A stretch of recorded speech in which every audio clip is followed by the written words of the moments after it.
Hey everyone, welcome to another G News update on Friday, the 21st of November. Well, there's never been such an unstable government in the history of unstable governments. Things are looking creaky. It's like being in a leaky boat, to quote a Split Enz song.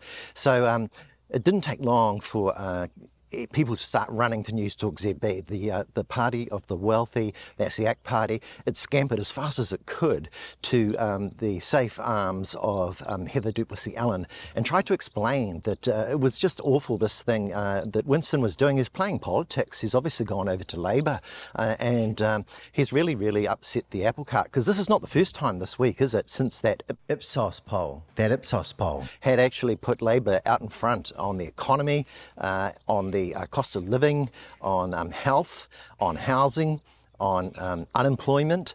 Labour was surging and leading on every count. And this is just an anathema. This is just unbelievable to the wealthy, the small minority wealthy people who are just fine and don't experience a cost of living crisis and don't care what the price of butter is, because they've got just so much money that's rolling in it. Well, this is the party that represents them, the ACT Party, and it was running straight to Heather du Plessis-Allen, who was very sympathetic. Very much the case that Newstalk ZB was set up for those kind of people, and basically into her loving arms did Davey run. So Davey boy was very upset with Winston, and there wasn't any stability here. It was very all over the place. It was kind of the end of the coalition. It wasn't just the media, it was just the facts. And why was it the facts? Well, it was because Winston, he'd gone out and by his own actions actually shown that he had no respect at all for this coalition or the stability of it all, and was just playing for himself.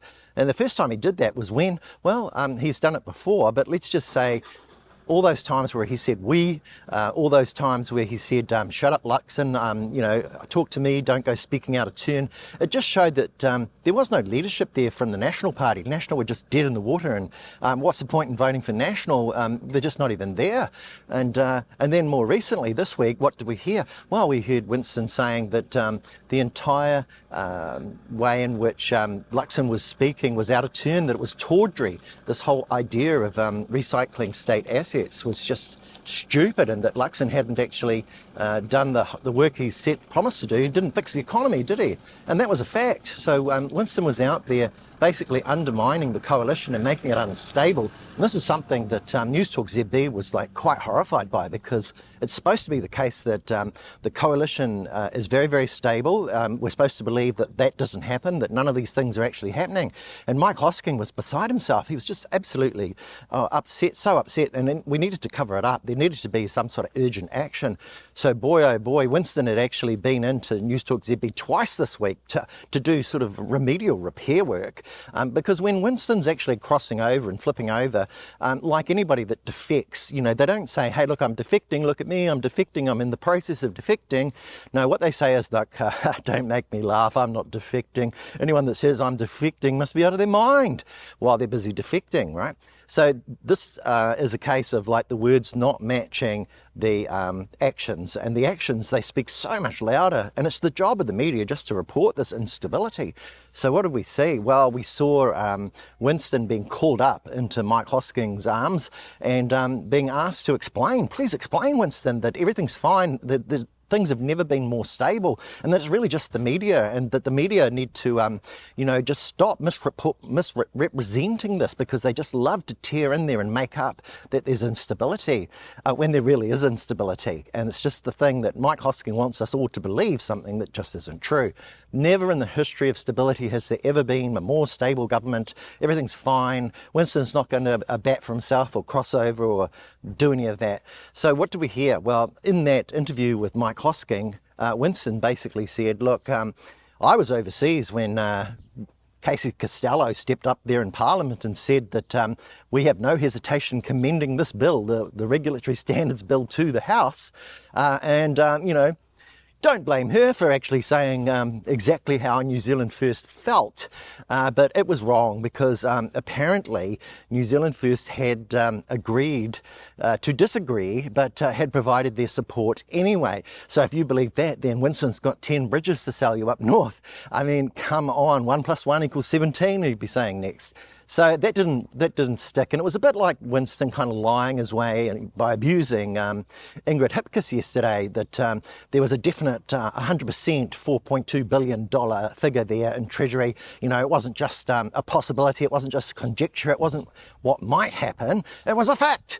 And therefore he could claim these $2 billion worth of savings, and you know, he wasn't lying to anybody. But the truth was, he was trying to sell somebody, you know, something very, very crooked there, and he got caught out, and he started getting abusive, because when he gets cornered, he gets abusive and he tries to wind down the clock.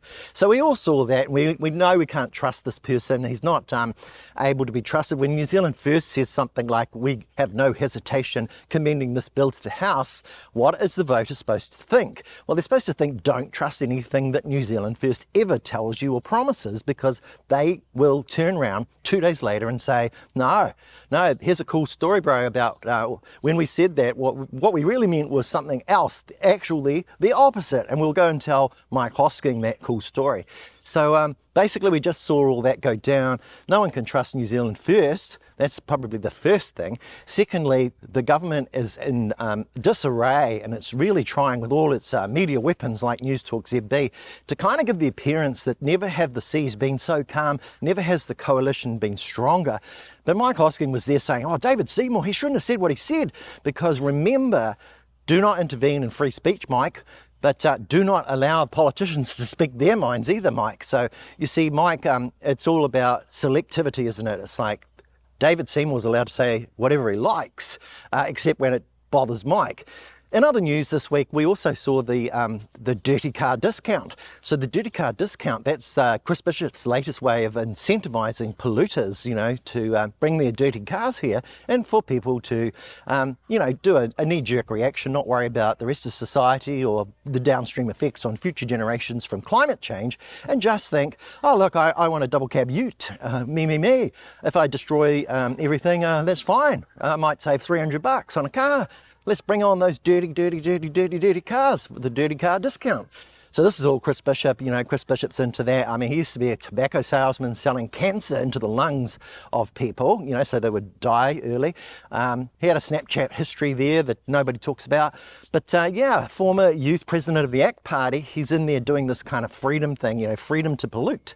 And it's been pointed out that, you know, when Mike Hosking says something like, never gerrymander a free market, well, the whole of Europe and its trade agreements are gerrymandering the free market when it comes to what it will buy, if it's not actually going to, you know, meet certain kind of climate conditions, etc. So Mike Hosking may believe in a free market for V8s, for example, you know, but when it comes to kind of things like the rules of society, the limits that are placed on us, you know, the kind of food standards that we have, that's all, in Mike's book, gerrymandering the market, because the free market is some kind of ideal.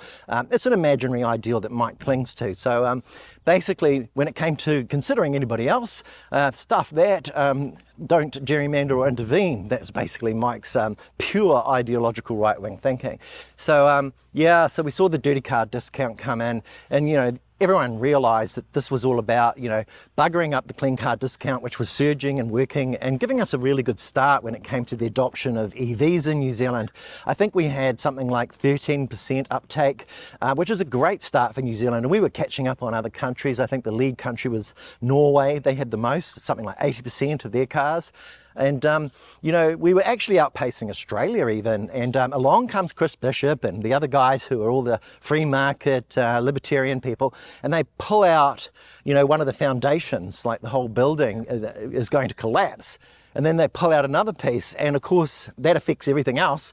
And as the building starts to fall down and the market supply starts to dry up and nobody starts buying EVs anymore because they're suddenly way more expensive because the government has made it that way with its changes, well, suddenly they say, hey, look, this was a bad idea in the first place. And look, we've had to come in and clean it up with our dirty car discount. So basically they were hoodwinking us all this week. They were actually vandals, sabotaging a pretty good, incentive scheme there where you had the polluters paying for the clean cars, you know, and allowing people to afford those. So they tried to tarnish it, saying it was only these kind of upper middle class people buying Teslas, therefore it was all a bad idea. So, you know, it was all about smear politics. So you know, here we are again, and we are not able to proceed because of this kind of government that we've got. They're actually foiling us, they get in the way. These people are cancer, they are the poison, and they're telling you these dumb stories like this to try and convince you that a few people should keep buying these polluting cars.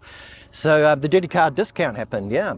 And this week, we also saw Mark Mitchell, you know, having defended this crazy idea that all these emails, he never saw any of them, and they're all handled perfectly well. But it turned out yesterday that the Post said, well, look, about 17 of the 36 emails, 17 of them were sent to his electorate office at Pongapoa. So basically, even his sister actually sat there and typed back to the woman who was at the centre of this police scandal. And we're all expected to believe that Mark Mitchell really didn't know that he had to intervene or do anything here, and that he's squeaky clean and, you know, nothing to see here, you know, and we're supposed to believe that. So a quick poll on G News reveals that almost 100% of people do not trust what Mark Mitchell's doing here. They're citing things like, well, you know, when he said that he would resign if there wasn't some kind of improvement, you know, to the conditions that there were back a couple of years ago when he was blaming Chris Hipkins and saying Chris Hipkins must personally, individually take full responsibility for every crime that was happening at the time. He had actually said, look, I will resign, but he hasn't resigned, and things have arguably not got any better, really. I mean, there's some stats that have come down a bit, and there's this kind of variation in the stats, and they're claiming this little bit here is an improvement. So Mark Mitchell's saying, hey, I'm not resigning. But in general, we've got a huge increase in meth, haven't we, in New Zealand under Mark Mitchell's watch. We've got this situation where he promised that there would be 500 new police by now, and now he won't even give New Zealanders a date. He can't even give them a date. He can't commit to anything. I mean, so all of those promises that Mark Mitchell makes now in the future for this coming election, can you trust any of those? Will you believe what Mark Mitchell tells you? If Mark Mitchell stands up and says something in front of a camera, are you going to actually question it? Are you going to doubt it? Because it's looking like you just don't have any good reason to trust this person on the basis of the record. Do we have those 500 new police, yes or no? And is it really about police standards that because the standards were so low and we needed to raise the standards, we just can't get these 500 new police?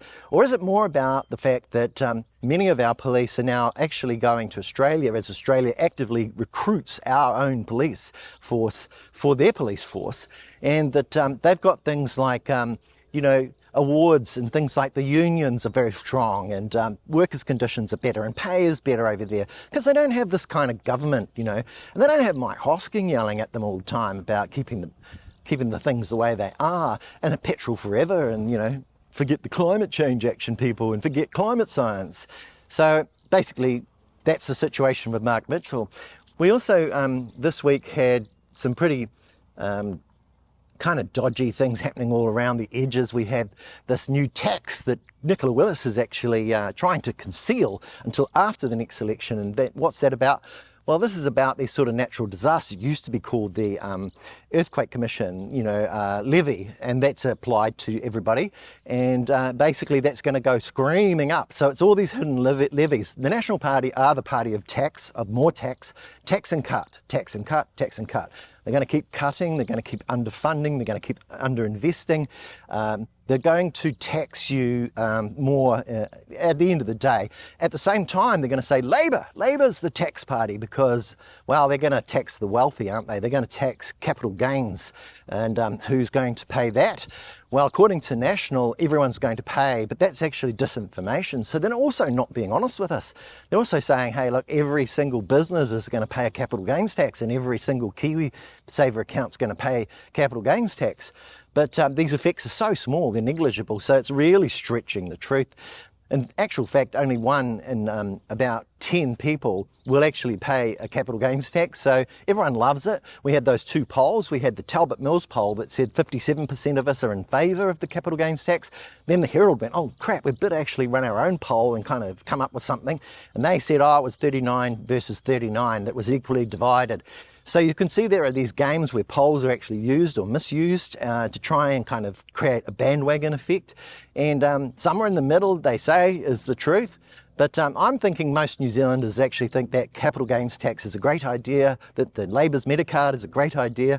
And I think deep down, if there's an illegitimate, dodgy government actually skirting around environmental protections and giving these kind of like real crooked mining companies and people the license to actually go and cause damage to our environment, that the Greens are probably right when it says, look, we will repeal those. We're letting you know in future that if you pass a consent here and it's illegitimate and it, previously possibly was rejected by the Environment Court, then we're going to repeal that. And that's kind of fair enough, isn't it? Don't you think? Right or wrong? Does the environment matter to you at all? In New Zealand? Do you care about the place you live in? Well, I think we should. So that's about all I had to say today, and it's a beautiful day here at Waihi. I'm standing out on Kennedy Point. Around behind me here, Blackpool and some of the other beaches that are in the sort of area where a lot of people probably bring their boats and just sort of get some shelter on the southern side of the island. Anyway, that's probably all I have to say, so I'll talk to you all again soon.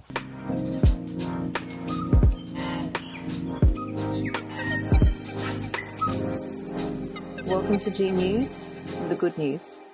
Yeah.